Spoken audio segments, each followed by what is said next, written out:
सिर्फ ये 3 फर्टिलाइज़र दे देना है, उसके बाद फिर कुछ भी करने की ज़रूरत नहीं है। करी पत्ते का पौधा, जिसे हम मीठी नीम भी कहते हैं, बहुत ही तेज़ी से ग्रो करेगा और पत्ते भी बहुत चमकदार होंगे। तो कौन-सी खाद है, कैसे देना है? चलिए फिर वीडियो में बात करते हैं। तो वीडियो को स्टार्ट करते हैं। हेलो एवरीवन, कैसे हैं आप सब लोग? लव फॉर गार्डनिंग में आप लोगों का बहुत-बहुत स्वागत है। करी पत्ते का या मीठी नीम का पौधा बहुत ही तेजी से ग्रो करने वाला पौधा होता है और पूरा गर्मी इसमें बहुत ही हरे भरे पत्ते निकलते हैं, जो कि हमारी हेल्थ के लिए काफ़ी फ़ायदेमंद होते हैं। इसे खाने में भी यूज़ किया जाता है और मैं तो इसको रेगुलर सब्जी के छौंके में या फिर हम जैसे नमकीन वगैरह बनाते हैं घर में, तो उसमें मैं बहुत यूज़ करती हूँ। और यही वजह है कि पत्ते मेरे टिकते नहीं हैं, मैं तोड़ती रहती हूँ। और एक रीज़न और है, जितने पत्ते आप तोड़ते हैं उतना ही ज़्यादा ये अच्छे से ग्रो भी करता है, पर तोड़ने का तरीका सही होना चाहिए। जहाँ तक आप इसकी कटिंग प्रूनिंग करना चाहते हो, तो देखिए कटिंग प्रूनिंग के 2 समय बेस्ट होते हैं। एक तो फरवरी-मार्च का मौसम और जो दूसरा होता है वो बरसात का मौसम। इसके बाद इसकी कटिंग प्रूनिंग ना करें तो ज़्यादा बेटर होगा। और फर्टिलाइज़र तो हमें देते ही रहना है, जैसे महीने-महीने सफाई इसकी प्रॉपर करनी है, चाहे गर्मी हो, चाहे सर्दी हो, इसको फुल सनलाइट में रखिए। जितनी बढ़िया धूप मिलेगी उतना ही अच्छा रहेगा। सर्दियों में थोड़ा ये डोरमेंसी में चला जाता है, तो क्या होगा, इसके पत्ते झड़ना शुरू कर देंगे, धीरे-धीरे इसमें सिर्फ स्टेम रह जाएगी और ज़्यादातर पत्ते प्लांट के झड़ के गिर जाएँगे। तो उसके लिए आप घबराएँ ना, परेशान ना हो, ये एक नेचुरल प्रोसेस है। फिर जैसे ही फरवरी-मार्च स्टार्ट होगा, इसमें नई ग्रोथ आनी शुरू हो जाएगी। फिर आप इसकी रिपोर्टिंग कर सकते हैं, कटिंग प्रूनिंग कर सकते हैं। तो अभी क्या है, अभी जैसे आप देखिए ये अक्टूबर एंड का टाइम चल रहा है, तो अभी अक्टूबर-नवंबर तो ये ठीक-ठाक रहेगा, पर धीरे-धीरे अपने पत्ते पीले करना शुरू कर देगा और दिसंबर आते-आते पत्ते काफ़ी ज़्यादा झड़ना शुरू कर देंगे। तो उसके लिए फिर आप प्रिपेयर रहें। खाद कौन-सी देनी है, इसके बारे में बात कर लेते हैं। तो देखिए दिसंबर-जनवरी में तो इसे कोई भी फर्टिलाइज़र नहीं देना है, तब इसको खाद की ज़रूरत नहीं है, लेकिन अभी अक्टूबर-नवंबर हम इसको फर्टिलाइज़र दे सकते हैं, ये उसको फ़ायदा करेगा। तो फर्टिलाइज़र देने से पहले मैंने क्या किया है, देखिए ऊपरी लेयर पे जितने भी पत्ते गिरे थे, गंदगी थी, वो सब मैंने क्लीन कर दी है। उसके बाद मैंने मिट्टी की गुड़ाई कर दी है। गुड़ाई करना भी बहुत ज़रूरी है और आप देख सकते हैं इसकी जड़ें काफ़ी ऊपर तक भी आ गई हैं। तो फरवरी में या फिर मार्च में मैं इसकी रिपोर्टिंग कर दूँगी। अभी फ़िलहाल मैं इसको सिर्फ फर्टिलाइज़र दे रही हूँ। तो मैंने जितनी भी मिट्टी लूज़ की है, वहाँ पे जो जड़ें टूटी हैं वो मैं हटा दे रही हूँ।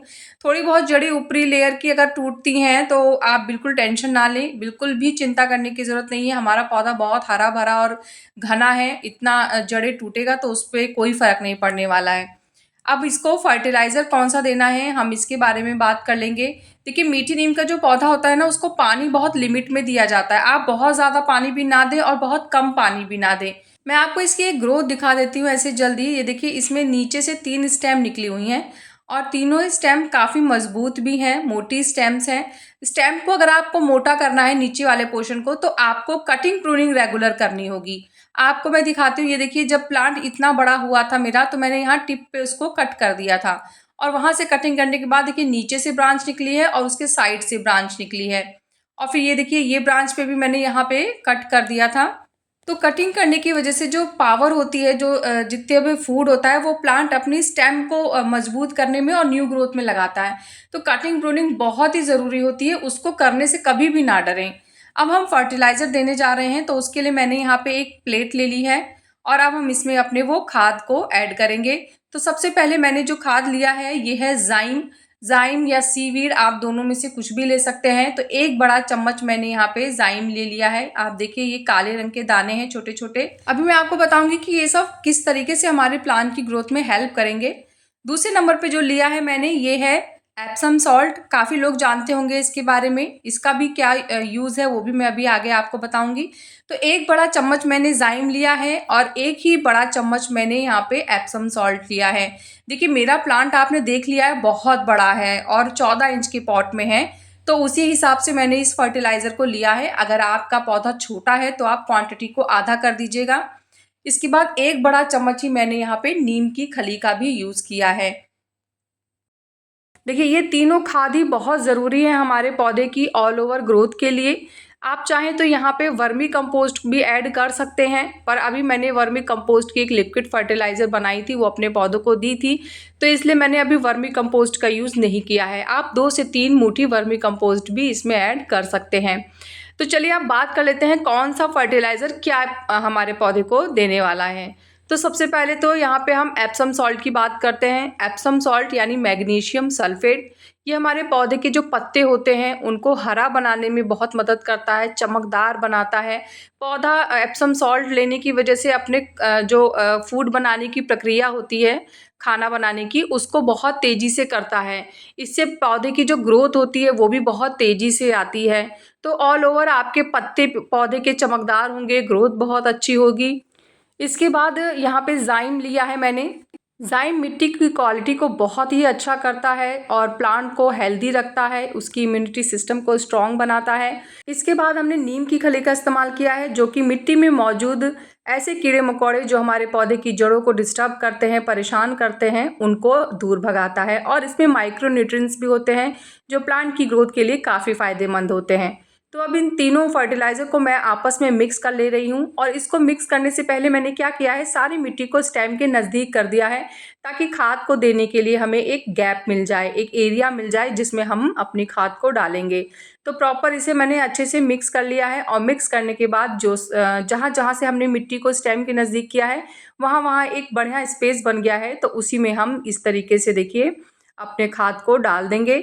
ये जो फर्टिलाइज़र मैंने आपको बताया है, इसमें से ज़ाइम और जो नीम की खली है वो तो आप महीने में 1 बार अपने पौधे को दे सकते हैं। वर्मी कंपोस्ट भी महीने में 1 बार दिया जा सकता है। लेकिन यहाँ पे जो एप्सम सॉल्ट का इस्तेमाल हमने किया है, इसको आप 2 से 3 महीने में या 4 महीने में भी यूज़ कर सकते हैं। बहुत ही बढ़िया बेहतरीन रिज़ल्ट देता है। इन सभी खाद को देने के बाद अब हम जो मिट्टी हमने स्टेम के नज़दीक की थी ना, उससे इन सभी खादों को ढक देंगे। कवर करना बहुत ज़्यादा ज़रूरी होता है, इससे जो हमारे फर्टिलाइज़र हैं वो बहुत तेज़ी से मिट्टी में घुलना शुरू करते हैं, और फिर उतनी ही तेज़ी से हमारा प्लांट ग्रो भी करता है।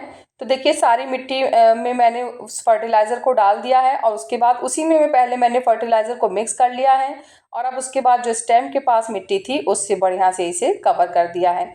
अब इसके बाद पौधे को पानी ज़रूर दीजिएगा। पानी देंगे तो ही जो हमारी खाद है वो अच्छे से घुल पाएगी। तो पानी जब भी आप पौधे को खाद के समय पे दें, तो इतना दीजिए कि मिट्टी अच्छे से पानी को सोख ले, लेकिन ड्रेनेज होल से पानी बाहर ना निकले। तो एक लिमिट में आपको पानी देना है। अब जैसे मेरा ये प्लांट है, 14 इंच का पॉट है ये, और प्लांट तो खैर काफ़ी बड़ा है, और लगभग 4 फुट का मेरा ये प्लांट हो चुका है।